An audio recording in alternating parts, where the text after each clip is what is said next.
नजर आ रही है वीडियो काफी बंदियां दी नजर विचों गुजरी होनी है,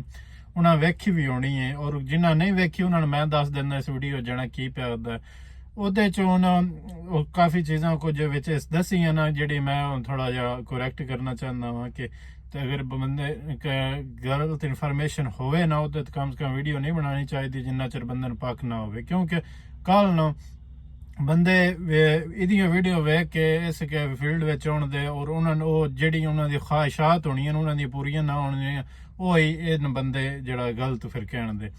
ਲਿਹਾਜ਼ਾ ਇਸ ਬੰਦੇ ਇਹ ਗੱਲ ਕੀਤੀ ਹੈ ਵੀਡੀਓ ਵਿੱਚ ਕਿ ਸਰ ਜਿਹੜਾ ਤੁਸੀਂ ਟਰੱਕਿੰਗ ਫੀਲਡ ਵਿੱਚ ਅਗਰ ਆਉਂਦੇ ਹੋ ਨਾ ਤੁਸੀਂ ਓਵਰ ਟਾਈਮ ਲਾ ਕੇ 4000 ਯੂਰੋ ਤੱਕ ਤੁਸੀਂ ਕੱਢ ਸਕਦੇ ਹੋ, ਠੀਕ ਹੈ। ਦੂਜੀ ਉਸ ਗੱਲ ਇਹ ਕੀਤੀ ਅਗਰ ਤੁਹਾਡੇ ਕੋਲ ਕਿ ਅਗਰ ਇੱਥੋਂ ਇਟਲੀ ਦਾ ਟਰੱਕ ਦਾ ਲਾਇਸੈਂਸ ਸਹੀ ਹੈ ਵੇ ਤਾਂ ਤੁਸੀਂ ਅਮਰੀਕਾ ਕੈਨੇਡਾ ਜਾ ਕੇ ਵੀ ਇਸ ਲਾਇਸੈਂਸ ਬੇਸ ਤੇ ਤੁਸੀਂ ਜਿਹੜਾ ਨਹੀਂ ਜੌਬ ਢੂੰਢ ਸਕਦੇ ਹੋ। ਮੇਰੀ ਇਸ ਭਾਈ ਹੈਗੇ ਅਰਜ਼ ਥੋੜੀ ਜਿਹੀ ਹੈ ਵੇ ਕਿ ਪਹਿਲੇ ਨੰਬਰ ਤੇ ਜਿਹੜਾ ਨਹੀਂ ਤੁਹਾਨੂੰ ਪਤਾ ਹੈ ਕਿ ਮੈਂ ਹੁਣ ਕੈਨੇਡਾ ਵਿੱਚੋਂ ਖੁਦ ਉੱਥੇ ਰਹਿ ਕੇ ਆਇਆ ਕੀ ਸੂਰਤ ਹਾਲ ਹੈ ਉਹ ਮੈਂ ਤੁਹਾਨੂੰ ਦੱਸਦਾ, ਵੀਡੀਓ ਨੇ ਐਂਡ ਤੱਕ ਵੇਖਿਆ। ਤੇ ਪਹਿਲੀ ਗੱਲ ਹੈ ਕਿ ਉਹ ਆਦਾ ਹੈ ਕਿ ਇਸ ਫੀਲਡ ਵਿੱਚ 4000 ਤੱਕ, ਮੈਂ ਇਸ ਚੀਜ਼ ਨੂੰ ਬਿਲਕੁਲ ਜਿਹੜਾ ਨਾ ਗਲਤ ਕਹਿਣਾ ਕਿ ਕੋਈ 4000 ਤੱਕ ਨਹੀਂ ਪੈਸੇ ਕਮਾਉਣ ਹੁੰਦੇ ਇਸ ਫੀਲਡ ਵਿੱਚ ਟਰੱਕਿੰਗ ਵਿੱਚ। ਹਾਂ ਤੁਸੀਂ 21 ਦਿੱਤੇ ਨਾਲ ਲੱਗੇ ਹੋ ਨਾ ਤੇ ਤੁਸੀਂ ਮਤਲਬ ਹੈ ਕਿ ਕੁਝ ਅਰਸੇ ਬਾਅਦ 8-10 ਸਾਲਾਂ ਬਾਅਦ ਮੈਂ ਵੀ ਦਾਨ ਤੋਂ ਕੋਈ 3500 ਤੱਕ ਦੇ ਦੇਣ, 3500 ਤੱਕ ਦੇ ਸਕਦੇ ਨੇ, ਲੇਕਿਨ 4000 ਜਿਹੜੀ ਨਾ ਜੌਬ ਕਰਕੇ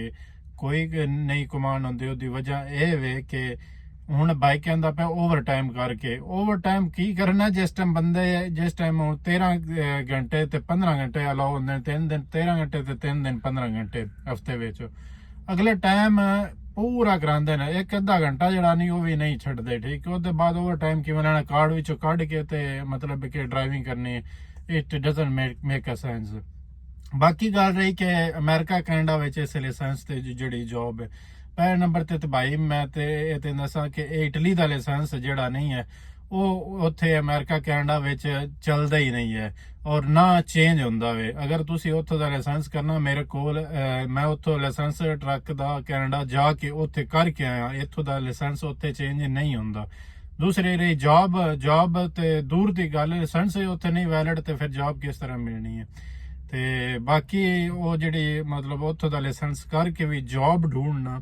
ਉਹ ਵੀ ਬਹੁਤ ਜ਼ਿਆਦਾ ਟਫ ਹੈ। ਉਹ ਵੀ ਹੁਣ ਇਨਸਾਈਡ ਕੈਨੇਡਾ ਬੰਦ ਹੋ ਗਿਆ ਵਰਕ ਪਰਮਿਟ, ਠੀਕ ਹੈ। ਆਊਟਸਾਈਡ ਆਫ ਕੈਨੇਡਾ ਕਰਨਾ, ਲੇਕਿਨ ਤੁਸੀਂ ਅਗਰ ਤੁਹਾਨੂੰ ਟੈਂਪਰੇਰੀ ਜੌਬ ਸਾਲ 2 ਸਾਲ ਦਾ ਤੁਹਾਨੂੰ ਉੱਥੇ ਵਰਕ ਪਰਮਿਟ ਮਿਲ ਜਾਂਦਾ, ਉਹ ਵੀ ਤੁਸੀਂ 30-40 ਯੂਰੋ ਲਾ ਕੇ ਲੈ ਵੀ ਲੈਂਦੇ ਹੋ, ਲੇਕਿਨ ਉਹਦੇ ਤੇ PR ਕੱਲ ਨੂੰ ਤੁਹਾਡੀ ਨਹੀਂ ਹੁੰਦੀ, ਠੀਕ ਹੈ। ਇਹ ਚੀਜ਼ ਤੇ ਬਰਾਏ ਮਿਹਰਬਾਨੀ ਕਿ ਜਿਹੜਾ ਤੁਹਾਡੇ ਕੋਲ ਇਨਫੋਰਮੇਸ਼ਨ ਹੋਵੇ, ਕੋਈ ਵੀ ਬੰਦਾ ਵੀਡੀਓ ਬਣਾਵੇ ਟਿਕਟੌਕ ਓਪਨ ਹਰ ਬੰਦੇ ਵਾਸਤੇ, ਲੇਕਿਨ